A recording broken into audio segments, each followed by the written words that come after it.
Hello guys, स्वागत है आपका हमारे अपने चैनल स्पार्टन ट्वेल्थ एंटरटेनमेंट में। आज हम एक्सप्लेन करने वाले हैं सैन काल के पिमी और you knock on my door का एपिसोड नंबर 5।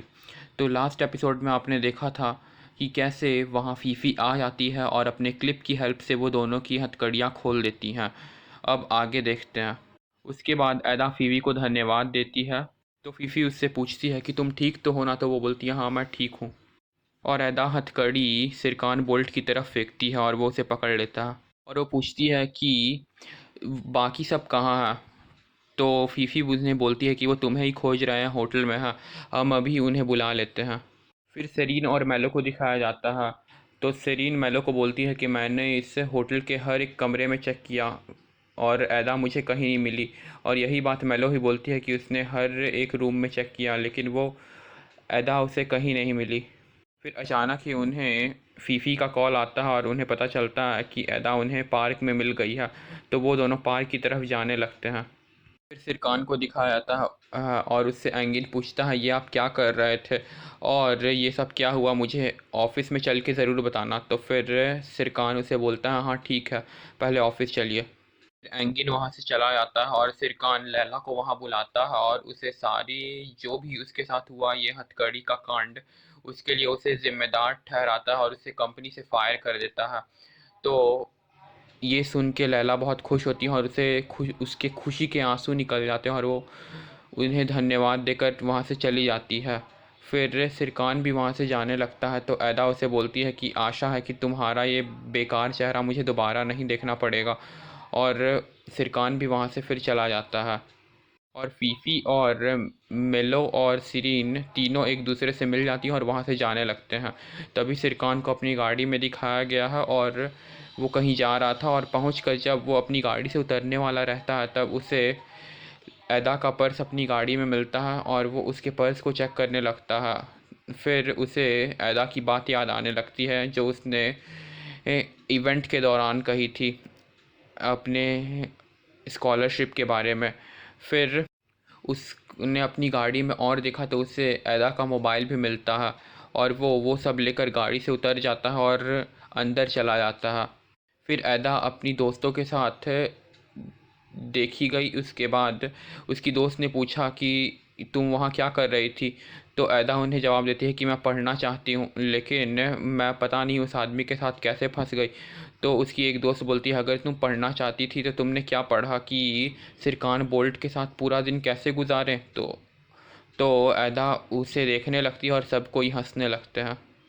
फिर सिरीन ऐदा से पूछती है कि हाँ तुम्हारा पूरा दिन कैसा रहा। ऐदा उसे बोलती है कि ये कोई पूछने वाली बात है, बेशक बहुत ख़राब रहा। तो सिरीन बोलती है वैसे वो आदमी बहुत सुंदर था। फिर मेलो सिरीन की ओर देखती है और उसे बोलती है तुम्हारे मुंह में घी शक्कर। सिरीन बोलती है वो सच में इतना सुंदर आदमी है और वहीं बीच में ऐदा बोलती है ऐसा नहीं है। फिर ऐदा उन्हें रोककर बोलती है तुम ये क्या कर रही हो, इतने पागल मत बनो और शर्म करो। फिर मेलो बोलती है क्यों दिल नहीं, जब दिल कह रहा है हमें दिल का दौरा पड़ा है, हम आपको फ़ोन कर रहे हैं, आप फ़ोन नहीं उठा रही, हम आप तक नहीं पहुंच सके। फिर ऐदा को अपना फ़ोन याद आता है। वो बोलती है मेरा फ़ोन और मेरा बैग उस आदमी की कार में ही रह गया। मेलो क्या तुम ये पहले नहीं बोल सकती थी। तो मेलो बोलती है अब मुझे कैसे पता चलेगा। ऐदा बोलती है सैनक ने भी मुझे बुलाया है। सीरीन बोलती है उफ़ ऐदा, सैनक हमारी सबसे बड़ी समस्या है। फिर हमें आर्ट लाइफ आर्किटेक्चर पर जाना होगा, उफ़। फिर ऐदा बोलती है मैं फिर कभी आवेगी नहीं होंगी, कभी नहीं। और वो आगे चलने लगती है। फिर सेरीन और मेलो दोनों एक साथ बोलते हैं वह निश्चित रूप से आवेगपूर्ण काम करेगी। फिर सिरकान को दिखाया जाता है। उससे एंगिन पूछता है यह लड़की कौन है और यह आपको अपना नाम क्यों नहीं बताती है। तो फिर सिरकान बोलता है वो मुझसे नफ़रत करती है। तो एंगिन बोलता है अच्छा, ऐसा क्यों। तो सिरकान बोलता है ओ अच्छा क्वेश्चन है, मगर मुझे नहीं पता, वैसे मैं ये तुरंत पता लगा लूँगा। फिर सिरकान लैला को कॉल करता है और बोलता है क्या आप अहमद बे को बता सकते हैं बजट रिपोर्ट तैयार करें और मेरे कमरे में आएँ। फिर ऐदा और उसकी दोस्त मेलो और सिरीन सिरकान के ऑफिस पहुंच जाते हैं।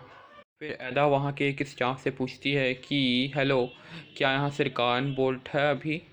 बोलती है जी हाँ वो यहीं है, क्या आप उन्हें कॉल करेंगी? तो और अपना नाम बताइए। तो ऐदा बोलती है मैं अपना नाम नहीं बताऊंगी। ऐदा बोलती है आप उसे कॉल करें।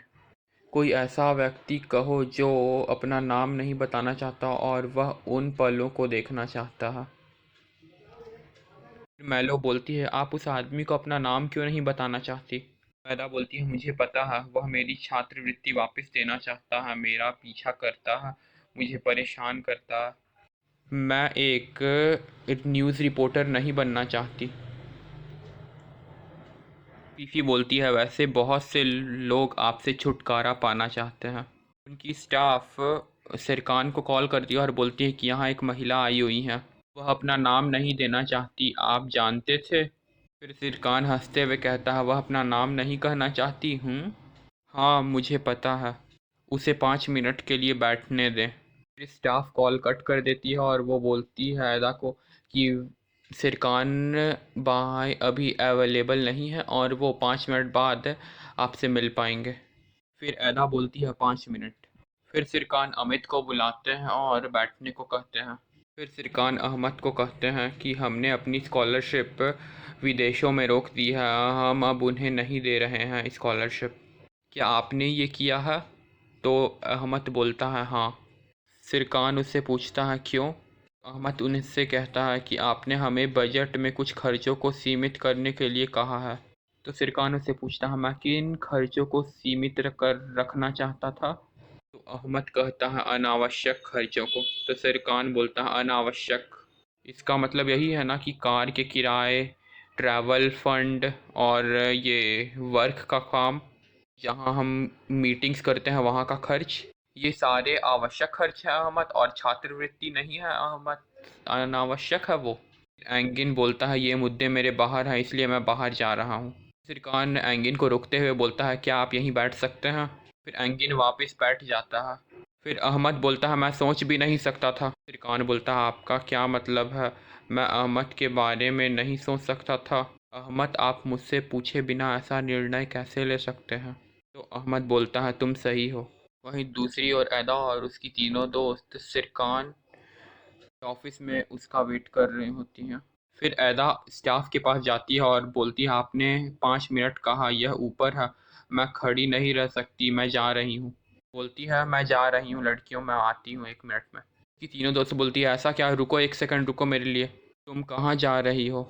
फिर सिरीन "उफ", वो चली गई बोलती है। फिर वहाँ खड़ा एक आदमी बोलता है 1000% ये वही लड़की है, चीज़ें अभी बहुत गड़बड़ हो रही हैं।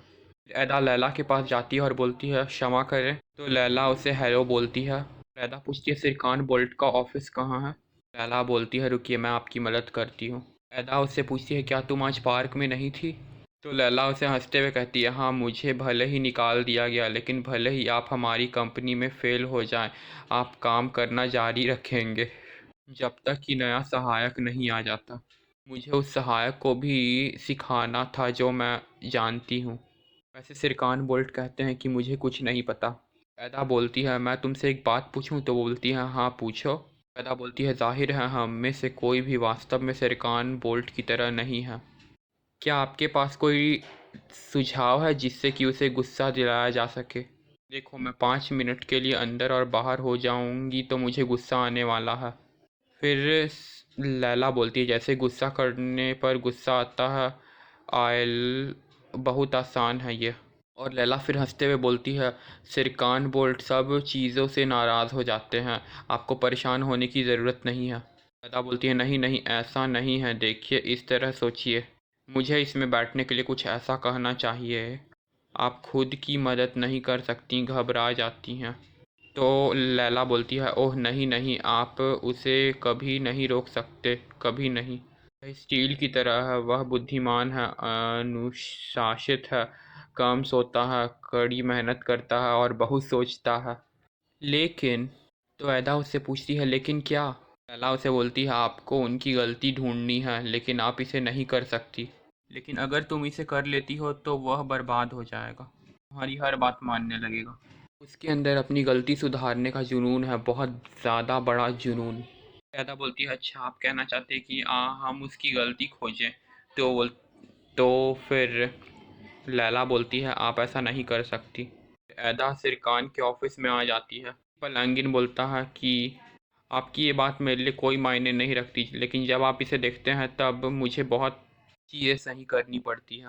उसी पल सिरकान ऐदा की ओर देखता रहता है और ऐदा उसके मीटिंग रूम के अंदर आ जाती है। वहाँ बैठे तीनों लोग सिरकान के साथ ऐदा को देखने लगते हैं। फिर सिरकान एंगिन को बोलता हम थोड़ी देर बाद ये कंटिन्यू रखेंगे ये मीटिंग। फिर एंगिन जाते वक्त ऐदा की ओर देखकर मुस्कुराता है और ऐदा भी मुस्कुरा देती है और दोनों लोग बाहर चले जाते हैं। फिर ऐदा सिरकान को बोलती है मेरा बैग गाड़ी में फंस गया है। तो सिरकान बोलता है ओ अच्छा। फिर उसे उसका पर्स दिखाता है और ऐदा उसे आकर उससे ले लेती है। सिरकान ऐदा को बोलता है वैसे आज आपने जो किया है उसके लिए मैं आपकी लिपस्टिक रखता हूँ और मैं बहुत एक्साइटेड हूँ कि आप कार पर क्या लिखेंगी। ऐदा बोलती है मैं इसे आपकी सोच पर छोड़ती हूँ।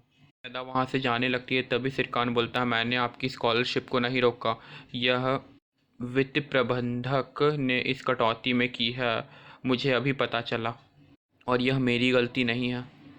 फिर ऐदा बोलती है अच्छा ये तुम्हारी गलती नहीं है। तो सिरकान बोलता है नहीं, और आपके जीवन को काला करना मेरी शैली में नहीं है। ऐदा उससे बोलती है क्या आपने फाइनेंस मिनिस्टर को फायर कर दिया। तो बोलता है क्यों। तो ऐदा बोलती है मैं सोचती हूँ क्या आपने इस बड़ी गलती के लिए वित्त प्रबंधक को आग लगा दी। फिर कान पूछता है क्या आप चाहेंगी कि मैं इसमें आग लगा दूँ। ऐदा बोलती है आपके द्वारा की गई गलती के कारण मेरा जीवन बर्बाद हो गया, मेरा जीवन उल्टा हो गया। मैं नहीं जानती कि क्या आप ये समझ सकते हैं। मैं चाहती हूँ कि कोई बाहर आए और अपनी गलती स्वीकार करे बस। तो सिरकान बोलता है तो तुम क्या चाहती हो कि मेरा वित्तीय प्रबंधक आए और तुमसे माफ़ी मांगे। दा बोलती है यहाँ मैं केवल एक व्यक्ति को गलतियाँ करते देखती हूँ और वह सिरकान बोल्ट है। फिर सिरकान बोल्ट को इस वित्तीय प्रबंधक की इस गलती की जानकारी नहीं है, मतलब सिरकान बोल्ट की गलती है। यहाँ तक कि अगर वो इसके बारे में जानता है तब भी सिरकान बोल्ट की गलती है। तो क्या आप अपने खोए हुए भविष्य के बदले मैं खुद को निष्कासित कर सकते हैं। मैंने इसका अनुमान लगाया। यह बोलकर ऐदा वहाँ से जाने लगती है। तभी सिरकान बोलता है कि यदि आप चाहें तो मैं अभी भी आपकी स्कॉलरशिप वापस दे सकता हूँ। तो ऐदा हंसते हुए बोलती है यही बात है ना, क्या वास्तव में इतना ही है। तो क्या आप मुझे ये स्कॉलरशिप दे देंगे तो मेरा जीवन एक पल में सामान्य हो जाएगा, क्या आपको ऐसा लगता है। सब कुछ ठीक हो जाएगा। आप सब कुछ कितना आसान समझते हैं। मैं आपसे कुछ नहीं चाहती हूँ, मुझे कुछ नहीं चाहिए। रैदा उसके ऑफिस से बाहर निकल आती है और सिरकान उसके पीछे रहता और उससे पूछता क्या आपको गर्व नहीं होगा कितनी बुरी तरह से आप अपने कॉलेज को ख़त्म करना चाहती थी। मैं समझता हूँ।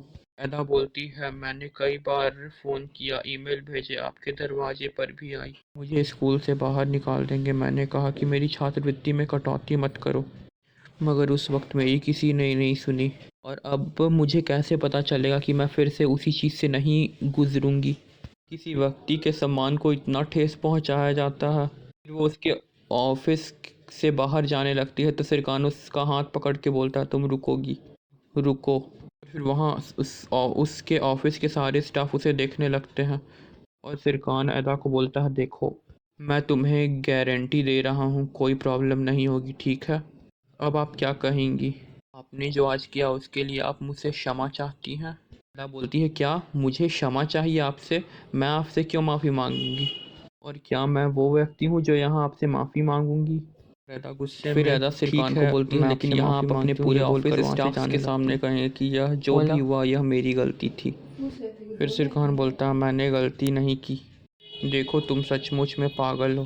फिर एदा सिरकान को बोलती है कि आप भी एक रोबोट हैं जो कि अपनी गलती कभी नहीं मानते हैं। सिरकान बोलता है रोबोट। तो एदा बोलती है हाँ रोबोट। और उसी टाइम लैला के हाथ से ग्लास गिर जाता है और एदा एंगीन को टक्कर मारते हुए वहाँ से बाहर निकल जाती है और सिरकान बस देखता रह जाता है।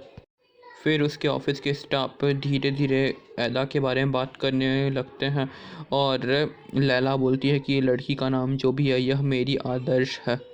फिर सिरकान अपने स्टाफ्स की ओर देखता है तो सब भागकर अपना काम करने लगते हैं और फिर सिरकान अपने ऑफिस में चला जाता है और यहाँ पे ख़त्म होता है हमारा सैन काल कैपेमी का एपिसोड 5।